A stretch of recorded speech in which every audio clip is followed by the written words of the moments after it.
Hey guys, Nicole Smith here. So thanks for joining me on this webinar. We were initially going to do a conference call. I hope you can hear me. If you can hear me, will someone message me on Facebook, please, just so I know it's working. If Vivian or anyone else who's on wants to message, that would be awesome, just so I know. Anyway, so I am at my kids' homeschool group. We meet on Tuesdays at a church nearby, and I ran out of our co-op day to come and do this a little webinar real quick. And so that's why I'm actually in pajamas. Okay, nobody's messaged me yet that it's working. Anyone? 0 viewers. Why does it say no viewers? Let me see. Are you guys, it says you guys are here. Can anyone send me a message saying it's working before I keep going? I would really appreciate it.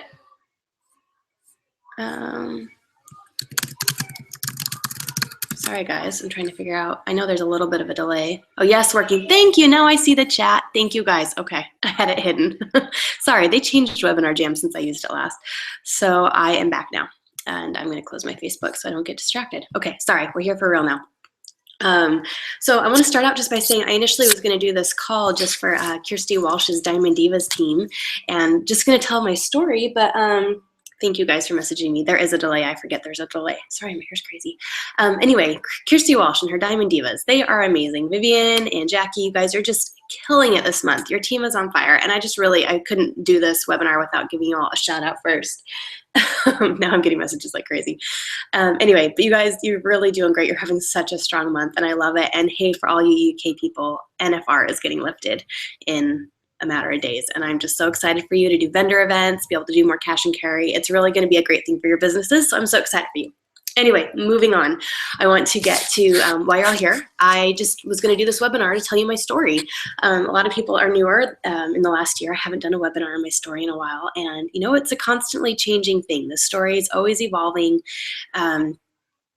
You know, there's always more to it. There's always more I learn, and that's kind of the beauty. Like, I love growing older because I feel like I gain wisdom, and I love having more experience in a company. I love that I can say I've been with Unique for 3 years because I know so much more than I did 2 years ago. And every day I learn more. I learn more about this business, I learn more about the industry, and I learn more about myself, because really this is so much about personal development that I'm just growing constantly, and I hope I'm helping my team members grow. I know sometimes I kind of push people, push them out of their comfort zones, give them a little kick in the pants. I'm kind of a tough love person, and so I hope it helps those people that I talk to and work with to sometimes see the uncomfortable reality of ourselves and our situations and what we want to do. So that's really why I do this. I really love helping people. I love sharing the things I've learned and hopefully some of the wisdom I've garnered over the years, and I hope to continue to gain wisdom for the next 30 years in this industry, because I just love it.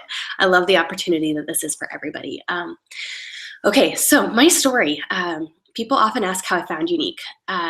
3 years ago in October is when it was, I saw my aunt post something on Facebook about how she just joined Unique. And I was like, what is Unique? And then a few days later, my sister sends me a message saying she joined Unique, and she tells me about the background of the company. She tells me about how she signed up under my aunt, who signed up under a lady named Lynetta Maxfield. And now I knew who Lynetta was, and I think I'd met her a couple times because she was my aunt's very good friend. And they'd known each other for 30 years. If not longer. And so in this letter, it was basically a letter Lynetta wrote about her children, about Derek and Melanie, and about Derek's background working with NetSteps and with many direct sales companies, and with Melanie's background in marketing and their ambition and their drive, and how she just believed in them and knew that this was going to be a great company. Now, at the time, we weren't necessarily a cosmetics company. We were more accessories, cosmetics, kind of anything fun company. And so I was like, sure, why not? And I was sitting there thinking, well, it's $100. And in my presenter kit, I'm going to get business cards, an awesome purple bling pen, which I still love that pen, and product cards, and a free website for 2 years. That's what you got in your presenter kit. And, so I didn't really feel like I was getting much, but I was buying an opportunity. And my husband was at work that day, and I was like, well, should I do it? Should I not do it? I didn't actually ask him because I had a blog that I ran, and it generated some income. And so I used my business money to sign up and start up with Unique. And I remember very specifically thinking, and this is probably a thought you similarly, many of you had, this could be nothing. This could be a waste of $99. Nothing could ever come of this. Or this could be the most amazing, life-changing moment of my life. And how horrible would it be for me to look back 3 years from now and realize I let this opportunity pass by because I didn't sign up, because I didn't decide to try. So at that moment, I decided to try. I was going to do this. I was going to be one of the best. I was going to work hard, and I was going to be extraordinary. And those were my goals when I sat there and I paid my $99 and signed up for my presenter kit. I really didn't truly understand what I was doing. I didn't really have experience with network marketing. I hadn't really done it. I dabbled in one company once because I wanted free stuff for about 3 months, and that was it. So I just decided I was going to do this, and I was going to go for it. And so I did. Our first few months were hard. We got like one product at a time for a couple weeks. I remember we actually launched November 1st and we got our websites. We didn't have a back office, so we couldn't see who our upline or downline was. We couldn't see who was ordering. We would just suddenly get an email that we got a pay quicker. Oh no, we would get an email that we got an order, I think. Or we got paid in PayQuicker. I don't even think we got emails that we had orders. You wouldn't find out until you got paid via PayQuicker, like the next day.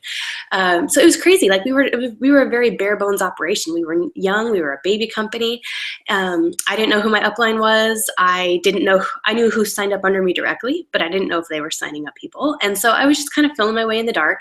We all were. We had the pop at that time was very small, and it was really fun because we were all a family kind of figuring it out together. And I really loved the culture we had and the environment. So for me, I had a lot of sisterhood, and being home, we had just moved to Alaska. I have 4 kids. Sorry, we're at the homeschool group, so you might hear kids sometimes. And I had my twins who were 10 months old at the time, or 11 months, and I was just kind of stuck in my house. So for me, this gave me a social life. It gave me an outlet. It gave me something to do. I still hadn't really grown into my role of what I was doing, but it gave me a purpose, and I really enjoyed that. It gave me a goal. So I had been working on in the blogging industry. I had a frugal living blog that I had made money on and worked on for several years and done very well with. And that was starting to kind of decline.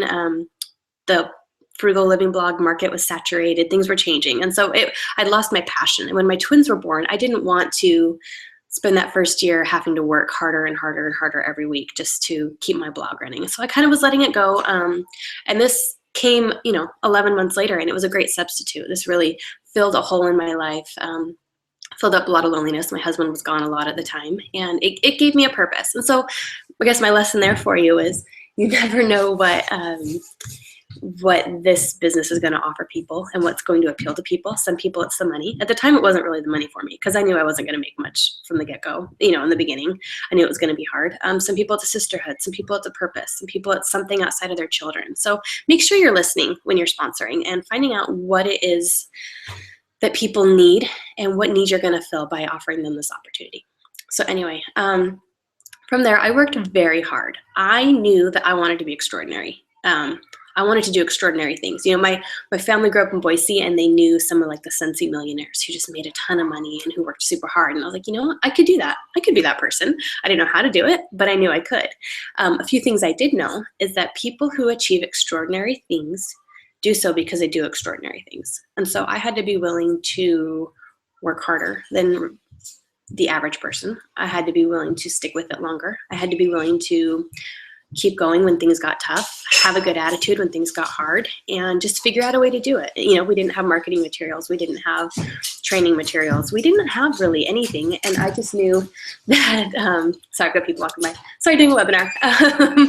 I just knew that I had to do things myself. I couldn't wait for the company to do it because, at the time there were like 3 employees and Melanie and Derek. We just had to make it work with what we had. And then if there was a need, we had to fill it. So it taught a lot of independence, I think, for all of us in the beginning, all of us founders. And it really taught us to work hard. I did have a great upline. I didn't know who they were the first few months. And then when I found out Kara Ramey was one of them, we would chat and she'd help me out. But, none of us really had experience. She didn't like sit down and say, I have this formula for how to do a virtual party, because we hadn't really done virtual parties before. We were kind of the first people to do them. And so we were figuring it out, and we were collaborating, we were working together. And I really think that's a good lesson, especially for those of you in newer markets. If you're in Mexico, Germany, UK, Australia, it's hard being the founding presenters in an area. Maybe not everything's ready on the corporate end for your training or your specific marketing needs, but the answer is you figure it out and you make it work. You may not have uplines in your local area. You have uplines overseas, but in your local area, you're kind of it. And you just have to decide that you're going to grow into that role and you're going to be that person and you're going to get it done. You're going to take care of it and not let what you don't have stop you from accomplishing what you want, your goals. You've got to either make it work or do without or create it yourself. And I think that's a good lesson for all people. You know, you can't sit there and wait for someone to hand you everything you want and need to be successful. You need to find a way. And I think for me, that's personally something that I was able to do well. I always just kind of had the attitude, well, I can do this. I just need to figure out how. And that worked really well for me.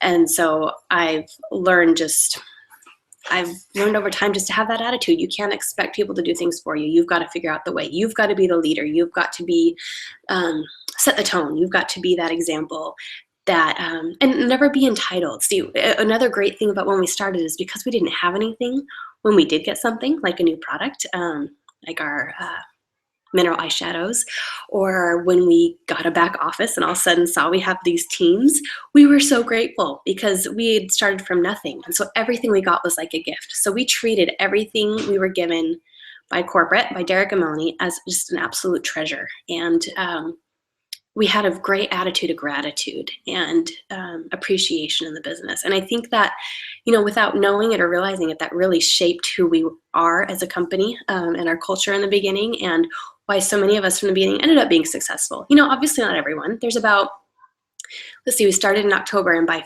February, we were around 300 people or so had signed up. Not that many of those people are still here, and really a very small portion of those people are Black status. And so it really wasn't about getting in early.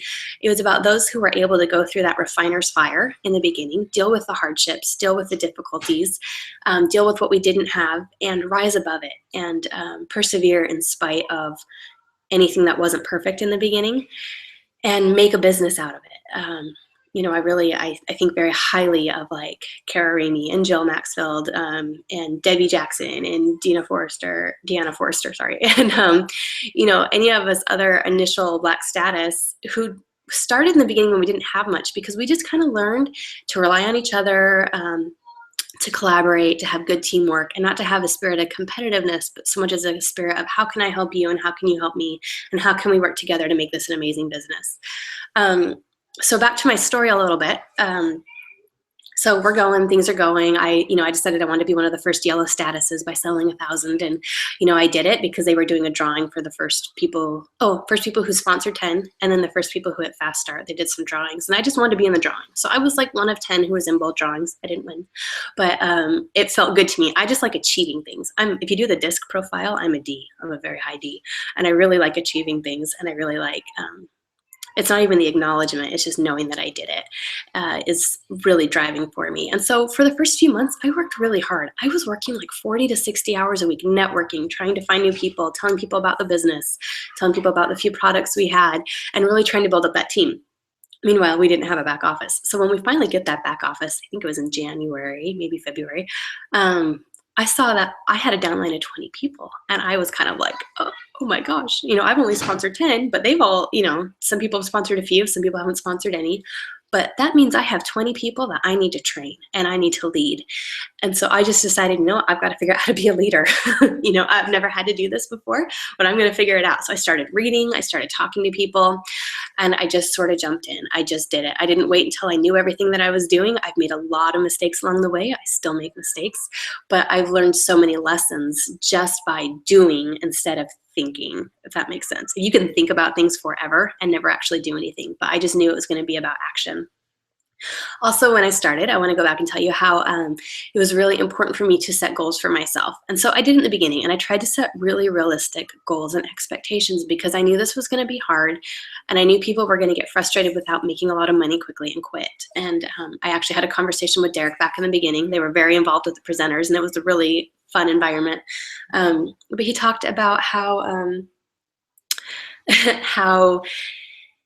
what do you say? How you're building something, and the amount of work it takes to make $2,000 is like way up here to make, you know, you're not making a lot of money. Then when you make $2,000, the work isn't quite as hard and your income starts going up. And so I knew if I could get to that $2,000 a month point, that things would start to get a little better.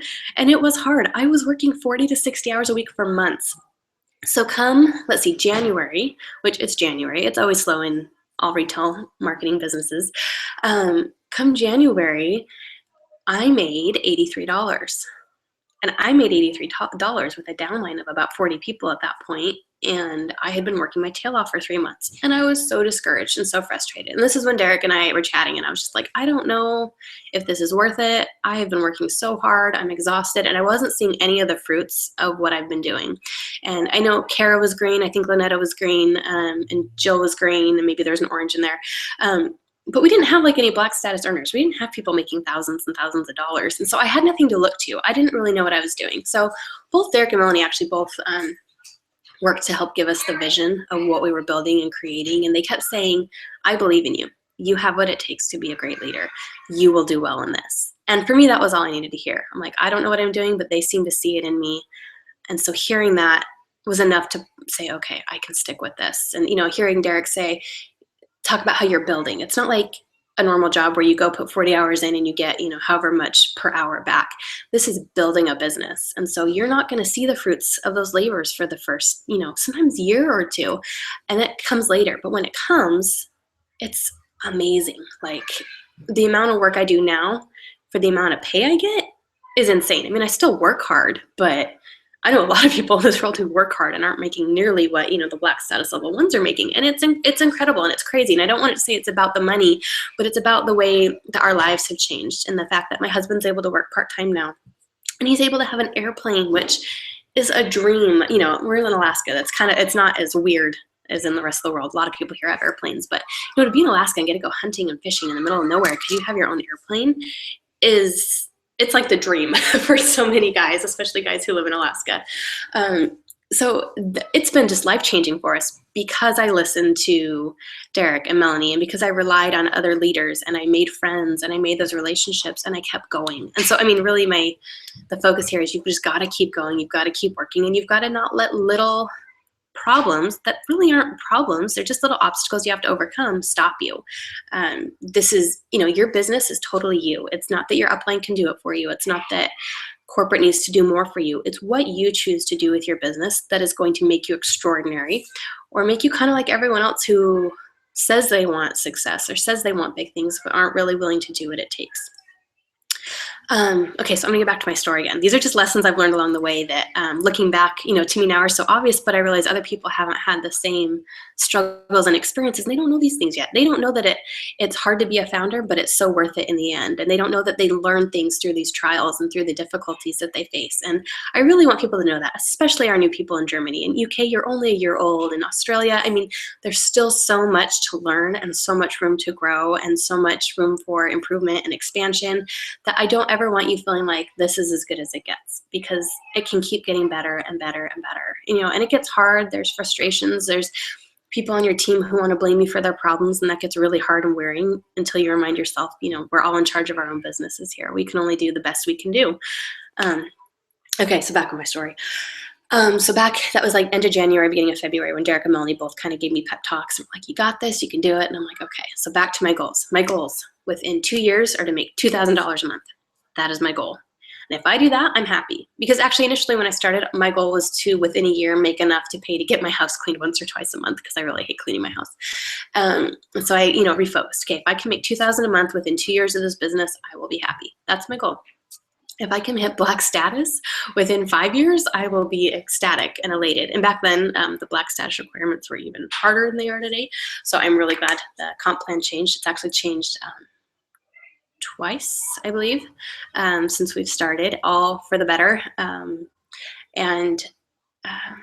Anyway, so those are my goals. And, in 5 years, I wanted to be making full-time income, which to me meant about $60,000 a year or more. I wanted to make around $5,000 a month. And I figured I'd be really happy if I could do that from home with my kids, give us some vacation money, give us some extra money, and just really maybe help our lives out a little bit. And those were my goals at the time.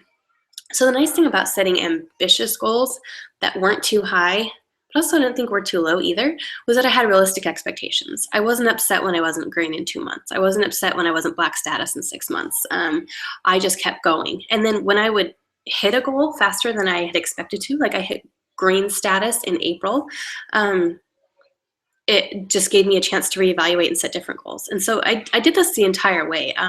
Very honestly, our company started to pick up momentum about 10 months in. And from there on, oh my word, and I just couldn't even keep up with my goals because they exceeded all my expectations. We went through this amazing momentum period, which was crazy. And I was playing catch up, trying to learn how to lead and achieve all these things, but we were able to do it. So yeah, it's just kind of a crazy thing. Okay, so I'm gonna go back. So I hit green status in April. At that time, that was how we won our incentive trip. The first cruise, all you had to do was hit green by the end of August, I believe, yes. And so I hit green in April, so I was happy. I didn't think there was ever a way I would hit orange, but come August, I hit orange. And so I got a room upgrade. I got a window. I was really excited. It was our first cruise. And so I was able to get a window room for my husband and I. It was really cool. I kept going after the hard months. January and February are hard industry-wide. I kept going. I want to tell you, I remember a breakthrough moment came as I was working hard. And February, I posted on my wall a picture of the 3D lashes. And I said, ask me how to get these for free. And I had a few friends say, how do I get them for free? And I told them, you host a party. And so one of those friends who did a party, her name was Christy Shalinsky, and she hosted a party. And one of her friends ordered, named Haley Ragsdale, and she loved the lashes and she hosted a party. And after working with both of them separately, I actually got them both to sign up under me. In retrospect, I probably would have had them sign up under each other, but they signed up on different days. They hadn't talked to each other about it. I didn't really know, their relationship or anything. So anyway, I sent them both up. In November of that year, Haley and Christy were two of my 4 elites that helped me get to black status. So you never know when those people are going to come. That picture where it shows 2 people in a diamond mine and one's like right there at the wall where there's the diamonds and he's turning away, like giving up, and the other guys just keep going and the diamond mine is right there. That's how I felt in my business. When I see that picture, it is such a, that was so me. Because January, beginning of February, I was ready to be done. And 2 weeks later, I was the top seller of the month. I'd never been the best at anything before, and I was a top seller. And Melanie called me like a few weeks later. I was the top earner of the month. I made like $1,400, but I was the top earner, and I felt so good just because I'm a mom with like spit up all over me and changing diapers all day and crying kids and homeschooling my older kids and stuck in the snowy wasteland of Fairbanks, Alaska. And here I was achieving these things, and it felt so good to me. It was such a life-changing thing to feel successful at something. And a lesson there is to take that to your team members. You never know who those people are going to be who've never felt successful before, but who finally have a time to achieve or have a time to excel at things or discover that they're good at something. I grew up always feeling like I was never really good at anything. I did cheerleading, but I wasn't the best cheerleader. I was smart, but I wasn't ever the best in my class. I wasn't the straight A student. I could play piano, but I wasn't amazing. I couldn't really sing. I couldn't really do sports. I wasn't exceptional at anything. And that always felt like it hung over my head because I knew I was capable of doing great things. I just hadn't found my great thing yet. So is that you? Have you ever felt that way? Have you ever felt like you could do great things? You are capable of something great, but you just haven't found your thing yet? This could be your thing. You never know. And maybe it's not, but maybe it is. And for me, finding that felt like I had finally found my place, if that makes sense. It felt like I had come home. It felt like this is what I was meant to do. I had completed like my destiny in a way, and it sounds cheesy, but this is something I was meant to do my whole life because it just works. It just makes sense to me. And I love it. I love this business. I love this company. I love our founders. I love the women I get to work with and the other leaders. It's so amazing. And I love that I found something that fits like a glove for me in my life. So yeah, I get kind of emotional with that because it is such a missing piece out of my life that I didn't know was missing. I get to help people. I get to help change lives. And that's just such an incredible thing. So I guess back on my story, I hit black status in November. And back then they were giving away 10,000 bonus checks for the first 10 blacks. And I was the second black by 2 days. My daughters were very upset I wasn't number 1, but Debbie Jackson was number 1 and I was glad for her. But I hit it, I was the second one. And that was a really big moment for me. And, I had a 3rd gen because I had some great lines growing. And my income started to go up, and from there it was just a roller coaster. That's really when our company went through this momentum phase where we just shot up and we just grew and grew and grew. And for the next year, it was like fasten your seatbelts, hang on for the ride. And it was kind of crazy and exhausting. And I was working to keep building elites and keep building leaders and help train people and help them know that they could do great things. They can be a leader. They can lead their team. And then, it comes a lot into time management. Is I can't be there for all 250,000 people in my downline. That's not something I can physically do, but I can teach a leader that I can empower them. I can help them know that they are capable of training their team and leading their team, and teach them to teach their leaders and teach them to teach their leaders. And that's my job. My job is not to train everyone in my downline. My job is to share the mission and share the goal and share the places to find answers. I'm not a leader. We all have different styles. I'm not a leader who holds everyone's hand the entire way. I'm a leader who is going to give you the tools, hopefully give you the motivation and excitement, hopefully paint a picture for you, and then help guide you on your way. So that's the kind of leader I want to be. That's really how I've done what I've done is, I don't spend too much time on anyone if they're not going to do the things I'm teaching them to do. I will teach someone what I know, where to find the answers, and hopefully help them with their mindset and knowing that they can achieve things, and then they've got to do it. They've got to take it. And, once my leaders hit green, I really, it was kind of hard for me. Haley was my first green, and she started her own group, and I was like, oh, she doesn't need me anymore. Her group doesn't need me. And it was really uncomfortable. Like, I really didn't like it, and I really felt like, oh, but what about my team? You're in my team. And, I still wanted to post everything I was posting in my group and Haley's group too. Like, they still need to know this. And it took me a few months to feel okay with that and to understand it truly and understand that, she is a great leader. She does fantastic with her team. She's got it. And to let her lead that team. So that was a big growing experience for me. I really, learning to trust my leaders and to empower them to take control of their teams was a very large part of my success. I have 18 or so elites at this point. They don't always hit every month at the same time, but learning to trust them and help them run their teams has been a big reason that my downline is the size it is now, and that my income is where it is now, and why things have worked out the way they have. Our life is totally different now, and it's such a blessing. I'm learning things constantly. I learn things at convention every year. I learn things at every meeting I go to. I learn things from every book I read, and it's really about constantly growing as a person, constantly growing as a leader, and constantly learning about how to love people and how to help them find that strength and that extraordinary part of them, and help bring that out and help them see that. Because I see so many leaders or so many just people who are capable of great things, and for one reason or another, they get hung up on something. I have team members who I sign up, and they're smart and they're sharp and they're brilliant and they know how to take a great selfie and they have a great social media presence, and they sign up and I'm so excited for them, and then they never do anything. And I talk to them and talk to them and talk to them and try to get them going, and I realize they have something that's holding them back, and either I can help them overcome that, which I try to do, or they're not going to overcome that, and I need to stop wanting it for them more than they want it for themselves. So another lesson I learned, you have to work with the people who want it, help them find that power they have, help them, let them know that you trust them, let them know that you believe in them, and sometimes that's all it takes. So that's my story. I can maybe unmute the chat for a second if anybody wants to ask questions. I know there's a delay, so I'm gonna have to wait a second. Let me type in here. Sorry, I'm gonna kill time while you guys catch up with the delay. Now you can ask questions. But yeah, my story really is just a story of personal growth and learning about goals and learning to trust. Like, I trust Derek and Melanie with my life now. They have never told me something that has not happened. Anytime they said, you're gonna hit this status, you're gonna achieve this, you're gonna accomplish this, it's happened. And so I've learned to have a lot of faith in our company, in corporate, in the things that they do. Honestly, it's been really hard for me the last year as they've hired all these VPs, and, we have a president now, we have an EVP of sales, and we have all these different people that I'm like, oh, but what about Derek and Melanie? And realizing that Derek and Melanie can only wear so many hats. But now we have all these new people, who are filling all these different roles because now we're like a multi-million-dollar company many times over. And change is hard. Change is hard for most people. It's uncomfortable for me, but I'm realizing, these are all amazing, wonderful, beautiful things. And our company is only going to do things that make our lives better. They're only going to try to help us out and support us.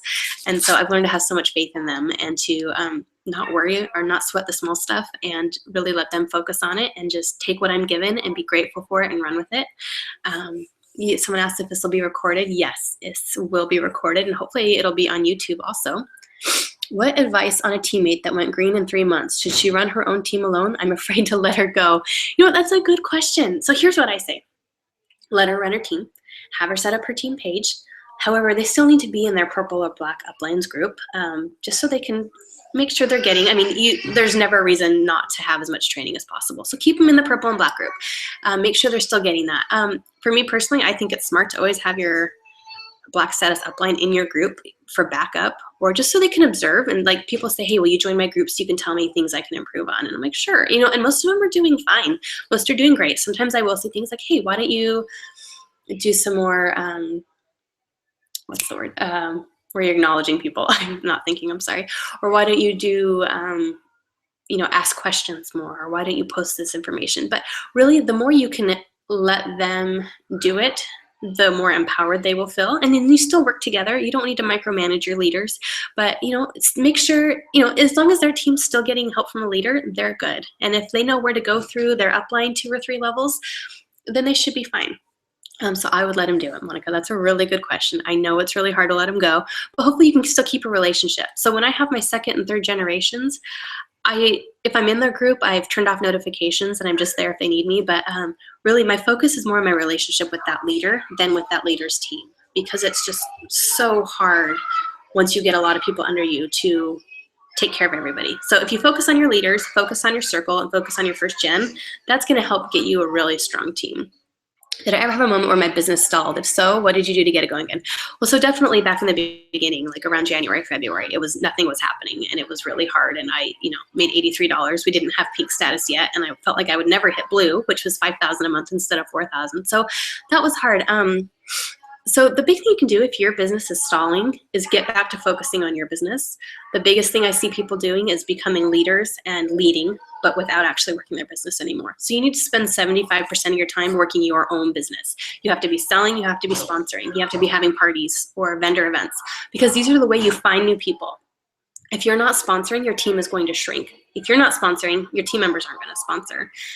People get distracted, people quit, people decide to do new companies, people have babies, people move, people have life changes, and so they stop working the business, and that's just normal and part of life. So you just constantly have to be replacing those people by sponsoring and working. So if you're finding your business stalls, you've got to get back to sponsoring and selling, and do that through parties. That's how you meet new people, or do it through vendor events. It's really just such a great way to overcome that. I've been pink for a couple months now, but no one is really ordering. What do you do if you don't get any sales? Find new parties or find new hostesses. Honestly, I would do hostess or vendor events. I would find new hostesses through vendor events or through friends or referrals. Really, that's the biggest thing. I think sometimes, and I'm not saying this is you, we get lazy on parties and we're like, well, I'm only going to do 2 parties this month. Well, about 50% of parties might bomb. And so you've got to do a lot of parties to get a lot of sales and to find those good parties. What advice would you give to someone who did all but give up, but luckily woke up and realized the opportunity that she almost let slip through her fingers, to regain ground in customer loyalty, and most important, the confidence they had started out with? I would remember your why. Remember why you're doing this business so you can get that excitement back. And then go for it with vigor and energy and excitement. Start working your business. Start running hard with it. Go back to parties. Go back to customer care and taking care of them and following up with them. That's really going to make a huge difference. We all make mistakes in the past. Just try to do better from here on out. Don't worry about the past. Don't worry about your past mistakes or failures, because those can hold you back forever. Some people will have a really bad month and they'll get hung up on that forever. Like, oh, I used to be green and now I can barely be pink anymore. And so they're so in their head about their failures that they're forgetting to look towards their future goals and to focus on what they can do.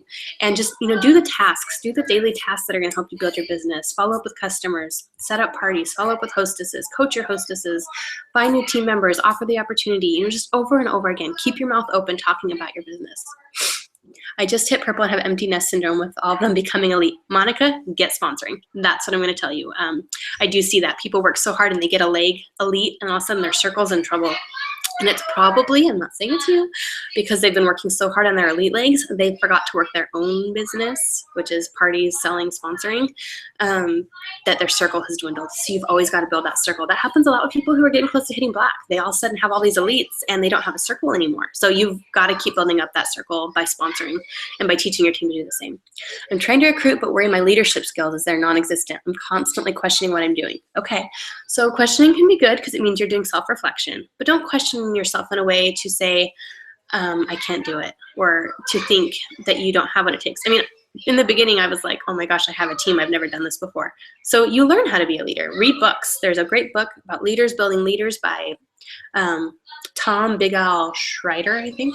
And it's a great book about leadership. I highly suggest everyone read that. Read Go Pro by Eric Worre. There's a lot of great books out there. I mean, you could read books forever about leadership, and that'll really help you. And, you know, fake it till you make it. Get that confidence back in yourself to know that you've accomplished good things, and so you just got to go with it, and you've got to learn from your mistakes. Don't be afraid to make mistakes. That's why a lot of people don't have parties, is they're scared of making a mistake. So have your parties anyway. Make mistakes, and that's how we learn, and that's how we do better. Okay, Karen said, how to reignite that fire. I have the passion, I have the desire. I'm encouraging team growth. I feel stuck leading the horse to water. Okay, Sherry Brown said you can lead a horse to water, but you can't make it sell mascara. It's true. New blood cures a lot of your problems. So when people lose excitement, you can find new people who are excited and work with them more. Sometimes their excitement will become contagious and your team members will see that and they might get excited a little bit again. But, you know, people, they come and go. They have different times in their lives. You know, I had a girl on my team who was going gung-ho, gangbusters, amazing. And then all of a sudden she like dropped off. And so I called her and I'm like, hey, what's up? Or I messaged her. And she's like, well, you know, gave me all these reasons that in her life it wasn't working right now. I'm like, okay. So I kind of talked her through it. A month later, she decided, okay, I'm going to go for this again. She's orange now. You know, she went from being blue to orange in a matter of months because she got that fire back. So they've got to find it themselves. You can only do so much to motivate people.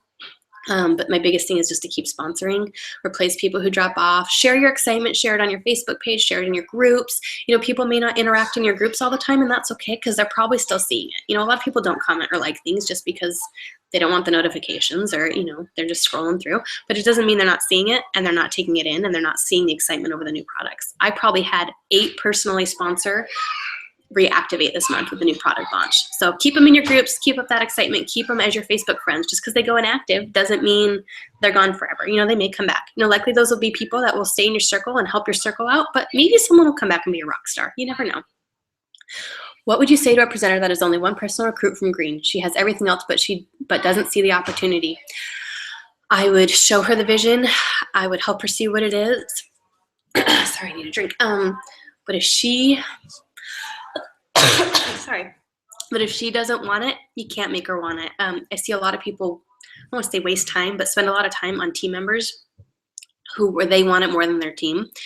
And if you want it more than your team, that leader is eventually going to quit. She's not going to want to stick with it. She's not going to want to do parties to get her 500 PRS, and she's not going to lead her team. So if you're having to push someone too much, sometimes I think it's not worth it to keep pushing them. Work with their team members, keep building them up. You know, reach down. There's probably some blues in there. She's close to being green. Work with those blues. I know you want that green, so you can hit orange or purple, but really work with the motivated team members, and that's going to help you more long term. Trying to get orders, posting daily, etc., but it's hard, and I get a lot of interest. People stop replying to messages and don't buy. What advice do you give me? Stick with it, because you're going to have people who hear about something 7 times on average before they purchase. Just posting on your wall is not enough. You need to be doing parties. You need hostesses who are tagging their friends in parties. You need fun conversations and games going on in your parties. You need discussions over the products. But if you're just posting on your wall, it's not enough. I'm going to tell you right now. It kind of turns into spamming and people shut you off. So I don't know what you're doing, so I'm not saying that's what you are doing, but you know, you've got to have parties, you got to have hostesses, coach your hostesses to be involved in your parties and be excited about the products. If you've got you and your hostess in there going back and forth in your parties, excited about the products, that excitement's going to spread to the party guests and they're going to see that and be involved. And if your hostess is tagging her friends and saying, oh my gosh, you've got blue eyes, this splurge is going to be amazing on you, people are going to see that and they're going to get more excited and more interested in buying. So keep going. I've had many, many parties where I didn't sell anything. I've had months where my sales were a little harder and I had to, get out there. I would also do vendor events. I would have cash and carry with you at all times. I tell everyone to have 5 sets of fiber lashes on them because you can buy that. You can buy those and get free shipping and have party points and get free products later. But people are much more likely to buy something if you have it on you. And, I don't recommend having a huge inventory, but if you have the 5 sets of lashes, people can buy that. And people are more likely to, you're saving them shipping. And if they say, oh, I want to try that sometime. Well, if you pull it out of your bag and say, I've got one right here, they're going to be much more likely to buy it than go home and get on your website. So I would really encourage that. Let's see. Okay, last thing. Okay, I need to actually go because my kids group is about done and I'm dying for water. So thank you guys. I hope that helped. Know who your upline is, know who your elite is, know who your upline black is. Those are people that will help you if you're having issues. I really encourage you to be in their groups, participate in their groups as much as you can. Trust your leaders. They've done things. They know what they're talking about. Sometimes they're going to push you out of your comfort zone, but that's okay. We all need it. We all need a kick in the pants sometimes. I get kicked in the pants sometimes by downline and upline and friends. And, have people to run with. Find someone in similar situations with you and challenge each other and work together. And, decide how much you want it. Decide how much you can push each other and how much time you're willing to give without sacrificing the other great things in your life. Don't get divorced because you're neglecting your husband for your unique business. Find a balance. Make sure everyone's happy. Make sure you're communicating and just keep going. The biggest thing with this business is people expect huge things in 6 months. And that's not how it is with anything you're building, any business. You're never going to promote from entry level to top of a company in 6 months. So why would we in network marketing, right? So just keep going, keep working at it, have faith, keep doing the daily activities, focus on the activities and not the results. Because if you look at every party where you don't sell anything and get discouraged, you're going to miss the excitement of the good parties and the lessons learned along the way. And yeah, so guys, I just love you. I am so grateful to have you in my life. Sorry, I'm wrapping this up quick. This should be recorded. I will. You can watch the replay and hopefully it'll be uploaded to YouTube. I'm not sure if that's going to happen automatically or not, but I will check. So I hope you like my story. I had a lot of rambling along the way, but I wanted you to see the lessons I learned and how, we don't all start black status. We all start white. We all start in the same place and it's all what we do with it. So love you guys. Thank you. Thanks for joining me. I'll talk to you later.